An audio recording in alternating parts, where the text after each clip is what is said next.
హాయర్స్ welcome to our channel. ప్రస్తుతం మనతో పాటు ప్రముఖ political analyst and senior producer triple Chittibabu గారు వారితో ఒకసారి మాట్లాడదాం. సో నమస్కారం సార్. నమస్తే సార్, మనం చూస్తూ ఉన్నాం టాలీవుడ్ ప్రొడ్యూసర్స్ పైన, డైరెక్టర్స్ పైన గత 4 రోజుల నుంచి కూడా ఇన్కమ్ ట్యాక్స్ వాళ్ళు రైడ్ చేయడము, సో ఒక హడావిడి క్రియేట్ అవ్వడం మనం చూస్తున్నాం సార్. ముఖ్యంగా దిల్ రాజు గారి ఇంట్లో ఎక్కువ కాలం వాళ్ళు ఉండడం, మళ్ళీ వాళ్ళ మదర్ కూడా అస్వస్థ కారణంగా బయటకు హాస్పిటల్ తీసుకోవడం, ఇటువంటి అన్ని కూడా మనం చూస్తున్నాం. ఏం జరుగుతుంది అసలు టాలీవుడ్ లో?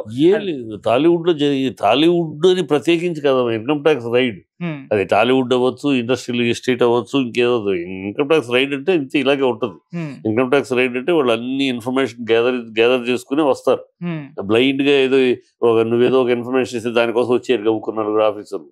వాళ్ళు వస్తున్నారంటే మొత్తం ముందు వెనకాల ఎక్కడ పగడ్బందీగా, అందుకని 55 చోట్ల ఒకేసారి అటాక్ ఇచ్చారు ఒకే టైం.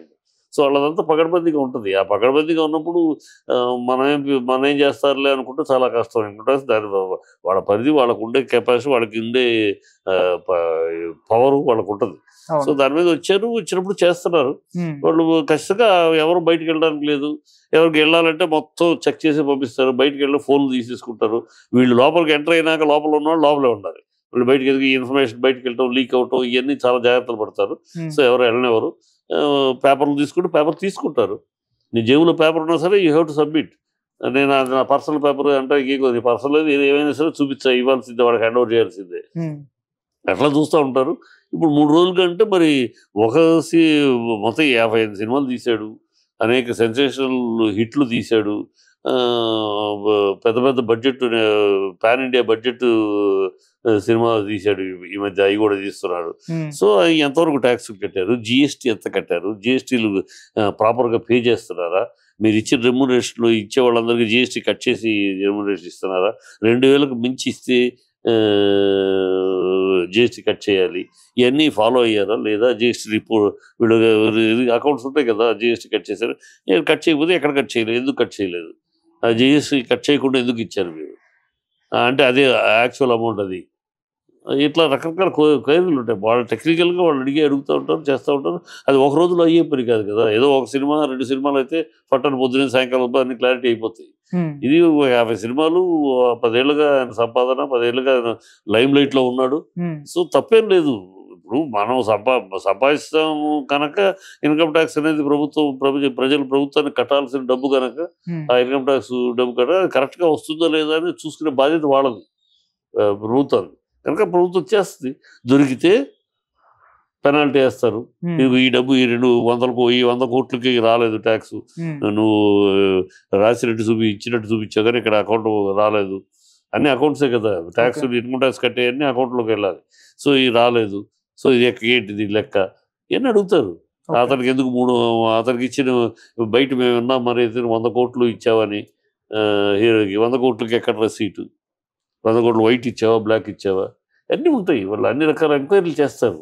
అది వాళ్ళ పని, అది వాళ్ళ డ్యూటీ. అది ఏదో సినిమా వాడి మీద అని మనం అనుకుంటే పొరపాటు. అది సినిమా వాడైనా, ఇండస్ట్రియలిస్ట్ అయినా, పెద్ద బిల్డర్ అయినా, ఎవడైనా వాళ్ళకి దృష్టి, వాళ్ళ డేగా కన్ను, ఇన్కమ్ ట్యాక్స్ వాళ్ళ అనేది ఒక డేగా కన్ను. వాళ్ళ కళ్ళు చూస్తూ ఉంటాయి. ఎక్కడైతే పెద్ద పెద్ద అమౌంట్ ట్రాన్సాక్షన్ జరుగుతున్నాయో, పెద్ద ఎత్తున మనీ రొటేషన్ జరుగుతుందో అక్కడ వాళ్ళ దృష్టి పడుతుంది. అది ఇండస్ట్రీ అవ్వచ్చు, రాజకీయం అవ్వచ్చు, వ్యాపారాలు అవ్వచ్చు. పడినప్పుడు కరెక్ట్గా ఏం చేసి కొడతారు. కొట్టినప్పుడు దొరికావా, నువ్వు నీ ఆడిటర్స్ జాగ్రత్త చేసి, అంటే ఏంటంటే వీళ్ళందరికీ ఆడిటర్స్ కూడా ఉంటారు. ఎన్ని ఇన్వెస్టిగేషన్ చెక్కింగే కానీ అన్నమంతా దోషి అయిపోయాడని కాదు, ఆయన ఎగ్గొట్టాడనేం కాదు. ఆ ఎగ్గొట్టాడా లేదా అనేది తేలుతుంది. మొత్తం చెక్ చేసినాక చెప్తారు. సో ఇంత అన్నీ వచ్చి కరెక్ట్గానే ఉండండి, మీకు చూపించిన దానికి, మీకు వచ్చిన దానికి, మీ దగ్గర ఉన్న బ్యాంక్ బ్యాలెన్స్, అమౌంట్ రొటేషన్కి అన్నీ కరెక్ట్గానే ఉన్నాయి. మీకు వచ్చింది ఇది, మీరు కట్టింది ఇది, మీరు వాళ్ళకి ఇచ్చింది ఇది, వాళ్ళ తరఫున జిఎస్టీ కలెక్ట్ చేసింది ఇది, ఇవన్నీ మాకు ఇన్కమ్ ట్యాక్స్ కట్టేసి అన్నీ వచ్చిందనుకో క్లీన్ చిట్ ఇచ్చేస్తారు. రాలేదనుకో ఇదిగో తేడా ఉంది, ఇక్కడ 100 కోట్లకి లెక్కలు తేలట్లేదు, వాళ్ళు మీరు ఎలా ఇచ్చారు, ఎందుకు ఇచ్చారు, దానికి ఏంటి, ఆ బుక్స్లోనేమో 10 కోట్లు 10 లక్షలు రాశారు, ఇక్కడేమో ₹1 కోటి ఉంది, ఎందుకు ఉంది, ఇవన్నీ ఇలాంటి చిన్న చిన్న మనవాళ్ళు చేస్తూ ఉంటారు ఆడిటర్స్. అవన్నీ కూడా తెలియంది కాదు. నీకు నాకు కొత్త ఏమో కానీ దిల్ రాజు లాంటి వాళ్ళకి కొత్త కాదు. ఎందుకంటే అతను ఆడిటర్స్ ఉంటారు, పెద్ద ఎత్తున వ్యాపారం చేస్తున్నప్పుడు ఎవరికైనా వెనకాల మంచి పెద్ద ఆడిటర్స్ ఉంటారు, చాలా బీభత్సమైన తెలివిగల ఆడిటర్స్. ఎట్లా పక్కకు తప్పించాలి, ఎట్లా నేర్పించాలి. మైత్రి మూవీస్ కేవలం ఈ రేట్ల గురించి చేసినట్టయితే మైత్రి మూవీస్ ఎందుకు చేయాలి, మనం కాదు కదా. సో మైత్రి మూవీస్ మనం పోయిన సంక్రాంతికి 2 సినిమాలు పెద్ద బడ్జెట్ సినిమాలు వాళ్ళే చేశారు, ఒక 5-6 సినిమాలు వరుసగా చేశారు. ఏమిటి వీళ్ళు టర్న్ ఓవర్ ఏంటి, వీళ్ళు గొడవ ఏంటి, అంతకు తగిన వాళ్ళు ఏమైనా చేసుకొని ఇన్కమ్ ట్యాక్స్ నువ్వేం చేసావు అనేది అనవసరం. నువ్వేమైనా సంపాదించుకో, ఏమైనా చేసుకో. నాకు కట్టాల్సింది కట్టావా, గవర్నమెంట్ కట్టాల్సింది ట్యాక్సులు జిఎస్టీలు కట్టావా, కడితే నువ్వేమైనా చేసుకో, ఎన్ని కోట్లకు సంపాదించుకో, వాడికి ఏమవసరం, వాడు పట్టించుకోడు. నువ్వు కట్టకుండా నువ్వు దాచుకుంటే అప్పుడు యువర్ పనిషబుల్. అది అడుగుతారు, పెనాల్టీ కడతారు, పెనాల్టీ కట్టుకుంటారు, ఏదైనా ఉంటే ఎందుకు పెనాల్టీ కట్టమంటారు, పెనాల్టీ కట్టి క్లియర్ అవుతారు. పెద్ద విషయం కాదు. అందులో ఇవాళ రోజుల్లో గతంలో ఒక దశాబ్ద కాలం క్రితం అయితే ఇన్కమ్ ట్యాక్స్ రైడ్ అంటే అమ్మో ఇన్కమ్ ట్యాక్స్ రైడ్ మన పరువు పోద్ది, మర్యాద పోద్ది, మన వ్యాపారాల్లో మనకు డబ్బు ఇచ్చేవాడు కూడా ఇవ్వడు, ఇలాంటి భయాందోళనలు ఉండేవి. అంటే సమాజం అలా చూసేది, ఇన్కమ్ ట్యాక్స్లో దొరికిన వాడిని ఒక దొంగగా చూసేది, మోసగాడిగా చూసేది. కానీ ఇవాళ సమాజం దృష్టి మారిపోయింది. ఇన్కమ్ ట్యాక్స్ రైడ్ దొరికాడంటే గొప్పోడు, ఆ లెవెల్కి సంపాదించేశాడు, గొప్పోడు.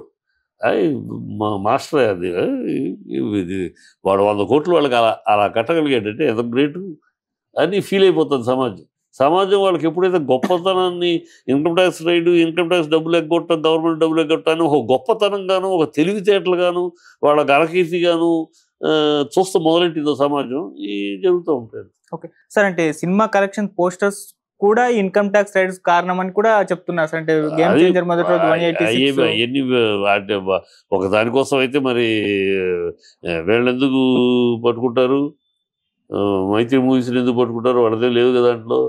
ఏం తెలియక అర్థం పడతాను నేను నా కొడుకులతో మాట్లాడేది తప్పితే ఇక్కడ ఒక్క ఈ పబ్లిసిటీని బట్టి రాలేదమ్మా. ఒక అలా రారు ఇన్కమ్ ట్యాక్స్. నువ్వేదో ఒక చిన్న పేపర్ స్టేట్మెంట్ ఇచ్చావని ఆ రోజు ఇమీడియట్గా రారు. ఇది వాళ్ళు 1 ఇయర్గా స్టడీ చేస్తున్నారు. ఈ సంస్థ ఇన్ని సంవత్సరాలుగా ఉంది, ఇన్ని సంవత్సరాలకి ఎన్ని సినిమాలు చేస్తుంది, నెంబర్ 1 ప్రొడ్యూసర్గా ఉన్నాడు.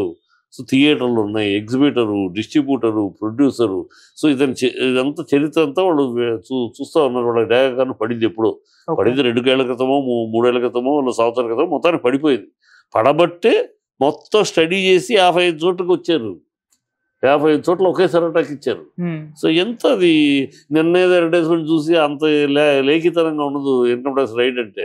నిన్న ఒక అడ్వర్టైజ్మెంట్ చూసి పరిగెత్తుకు రావటం, ఎవడో అడ్వర్టైజ్మెంట్ దాని గురించి రాదు. టోటల్గా అది ఒక ఎడిషన్, వాళ్ళు వచ్చే ముందు అదొక ఎడిషన్ తప్పితే అది వాళ్ళే ఒక మాట అలా దానికి ఏముంది, సింపుల్ అంత ఏముందండి. మాకు వచ్చింది అది కాదు, అది గ్రాసు మేము ఉన్న పబ్లిసిటీ కోసం చేసుకున్నాం, మా సినిమా క్రెడిబిలిటీ కోసం, ప్రజల ఆడియన్స్ మధ్య ఫ్లాప్ అవ్వలేదని చెప్పుకోవటం కోసం ఇది చేసుకుంటాం మా బతుకులు. అంతేగాని దాంట్లో నెట్ ఇదేనండి. మరి నెట్ ఇదే అన్నప్పుడు నువ్వు అది ఇవ్వటం వల్ల నెట్ అదే అనుకుంటారు కదా. సో అందుకని మాకు మరి రాలేదు, అప్పుడు చూపించుకుంటారు నెట్ ఏంటి ఇది అని.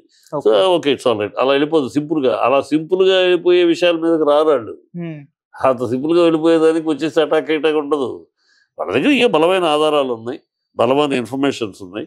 ఇది ఇక్కడ అక్కడ గుడి కట్టించాడు, ఇంకొకటి ల్యాండ్స్ కొన్నాడు, రకరకాల అన్నీ ఆయన ప్రతి అడుగుని ఈ సంవత్సర కాలంగానో 2 సంవత్సరాల కాలంగానో ప్రతి మూవ్ని వాళ్ళు స్టడీ చేసి కాంక్రీట్గా ఒక ఆధారాలు చేతికి అనుమానాలు ఆధారాలు ఉన్నాక వస్తారమ్మా. అలాగే వచ్చారు, అందుకని 3 రోజులుగా మొత్తం ఎంకరేజ్ చేస్తున్నారు.